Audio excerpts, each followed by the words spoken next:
আজকে আমরা গণিত প্রভা এই বইটা থেকে অষ্টম শ্রেণীর গণিত প্রভা এই বইটা থেকে অঙ্ক করব। কোষে দেখি 11 শতকরা, কোষে দেখি 11। এর আগের দিন আমরা একেরগুলো 1, 2, 3 এবং 4 এই অঙ্কগুলো করেছিলাম। আজকে 5-এর থেকে শুরু করব। পাঁচে একটা ক্ষোভ দিয়ে আছে, লেখা আছে নিচের ক্ষোভ পূরণ করি। নিচের ছক পূরণ করি।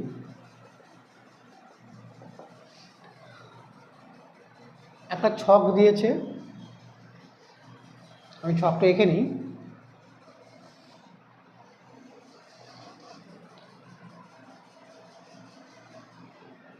এই ছকের 3টে ভাগ করেছে। প্রথম ছকে লেখা আছে যে প্রথম অংশে লেখা আছে শতকরা, দ্বিতীয় অংশে লেখা আছে ভগ্নাংশ, আর তৃতীয় অংশে লেখা আছে দশমিক ভগ্নাংশ।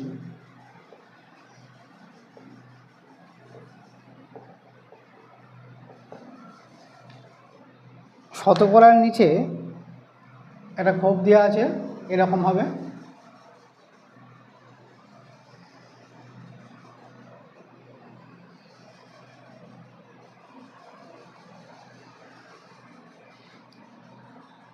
শতকরার নিচে লেখা আছে 15, তার নিচে ভগ্নাংশ নিচে লেখা আছে 3/20, আর দশমিক ভগ্নাংশ নিচে লেখা আছে 0.15।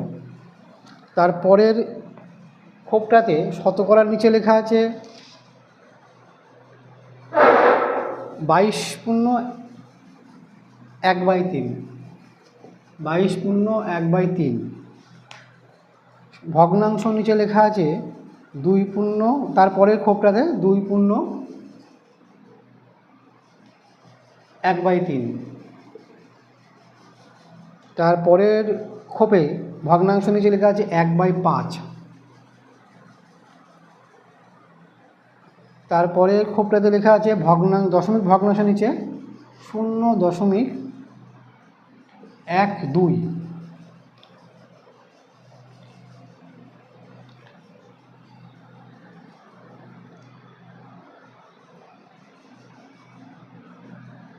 এখন আরও দুখানা ক্ষোভ আছে, যত সম্ভব ক্যামেরায় আসছে না, তাই জন্য আমি এই দিকটা পরে লাস্টে করে দিচ্ছি আমি। তো কীভাবে অঙ্কটা হচ্ছে, 15 থেকে 3/20 কীভাবে হলো? শতকরা দেওয়া আছে 15, ভগ্নাংশ 3/20। আমরা যদি একটুখানি লক্ষ্য করি দেখতে পারি যে 15-র নিচে যদি 100 দিই, শতকরা যেহেতু বলেছে 15-র নিচে যদি 100 দিই তাহলে 15, 5 3 15, 5 20 100 সমান 3/20 হচ্ছে। একই রকমভাবে ভগ্নাংশর ক্ষেত্রেও যদি 15-র নিচে আমরা 100 দিই তাহলে দেখতে পাচ্ছি যে 1 ঘর 2 ঘর ভাগ, যেহেতু আমরা জানি যে 2 ঘর পিছাই, সেই হিসাব করে আমরা 15 1 ঘর 2 ঘর পিছিয়েছে। এইভাবে প্রথম অঙ্কটা করে দেওয়া আছে। দ্বিতীয় অঙ্কটা আমরা একই রকম পদ্ধতি অবলম্বন করে করব। এখানে কি বলেছে 22 3/66 আর একটা 67, তাহলে আমরা এখানে লিখতে পারি 67/3। একই রকমভাবে যদি আমরা এখানে 67/3 100 করি গুণ 100, তাহলে হবে 67/300। এটা ভগ্নাংশ পেয়ে যাচ্ছি আমরা। আর এখানে কি করব, আমরা একই রকমভাবে যেভাবে ভাগ করা হয়েছিল আমরা এখানে 67/3 একে ভাগ করি। 100টা পরে দেখছি, আমরা লাস্টে করব। 67/3কে যদি আমরা 67 ভাগ করি 22 3/66, তাহলে 1 দশমিক দিয়ে 0 নেব, 3 তিরিক্ষে 9, 1 দশমিক দিয়ে 0 3 তিরিক্ষে 9। তাহলে আমরা পাচ্ছি যে কি পাচ্ছি 22.33।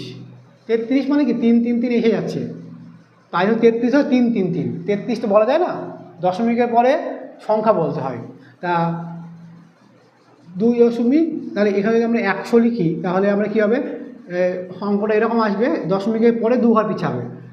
তাহলে হচ্ছে, আমি এখানে ভালো করে লিখি, মানে এখানে যদি নিচে 100 থাকে তাহলে আমরা লিখতে পারি যে 0.223, তার মাথায় 15 করি, তার মানে আরও 3 আছে। আচ্ছা, পরের অঙ্কটাতে দেখতে পাচ্ছি আমরা 3 দুগুণে 6 একা 7, 7/3। আমরা ভগ্নাংশ নিচে এই সংখ্যাটা পেয়েছি 7/3। এটাকে যদি আমরা দশমিক ভগ্নাংশ নিয়ে আসি 7/3কে, তাহলে 7, 3 দুগুণে 6, 1 দশমিক দিয়ে 0, 3 তিরিক্ষে 9, তাই না?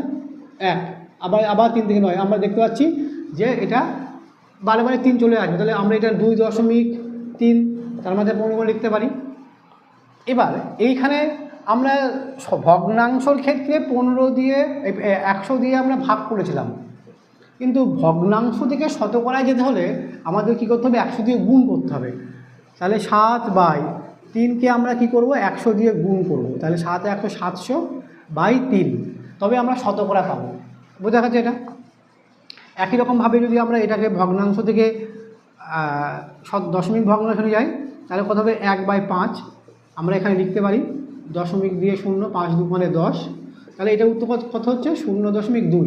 এটা একই রকম পদ্ধতিতে যদি আমরা এটা করি, 1/5কে যদি আমরা ভগ্নাংশ থেকে শতকরায় নিয়ে আসি, তাহলে 100 দিয়ে গুণ করতে হবে। 5 20 100 = 20, তাহলে শতকরা কত হলো? 20। এই অঙ্কটার ক্ষেত্রে কী আছে? 0.12। একে যদি আমরা ভগ্নাংশ নিয়ে আসি, তাহলে 12/দশমিকের জন্য 1, 2 টাকা 2 শূন্য, তাহলে আমরা এটা কাটাকুটি করতে পারি। কাটলে ছোটো করলে কত হচ্ছে? 4 3 12, 4 25 100।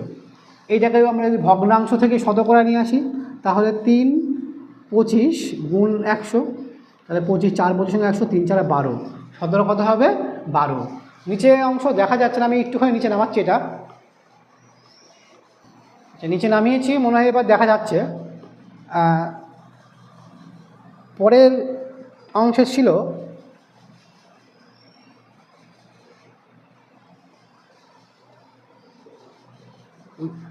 1 2 এর নিচে আছে 3.125, 125। আর একটা অঙ্ক আছে এর নিচে, এখানে রয়েছে 1 2 5 25। তাহলে এইটাকে যদি আমরা এদিকে নিয়ে আসি, তাহলে কেমন হবে? 3.125, এই দশমিক তুলে দিলে আমরা 1-এর পিঠে 1 2 3টে শূন্য পাচ্ছি। 5 দিয়ে কাটাকুটি করি, 5 6 30, 5 দুগুণে 10, 5 5 25, 5 দুগুণে 10 200, 25 25 625, আর 25 8 200। একই রকম পদ্ধতি অবলম্বন করে যদি আমরা এখানে ভগ্নাংশ থেকে শতকরায় নিয়ে আসি, তাহলে 25/8কে আমরা 100 দিয়ে গুণ করব। গুণ করলে কত হচ্ছে? একবারে 2500, 2 5 0 0কে 8 দিয়ে ভাগ করব, তাহলে 25 0 0কে আমরা বলছি 3 8 24, 1 0, তাই না? 8 1 8, 2 0, আচ্ছা, 8 দুগুণে 16, 4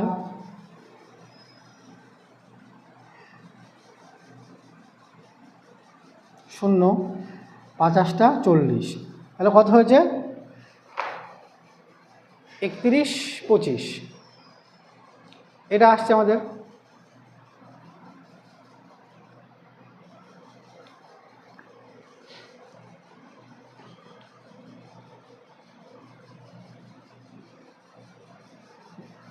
তারপরের অঙ্কটা কি আছে?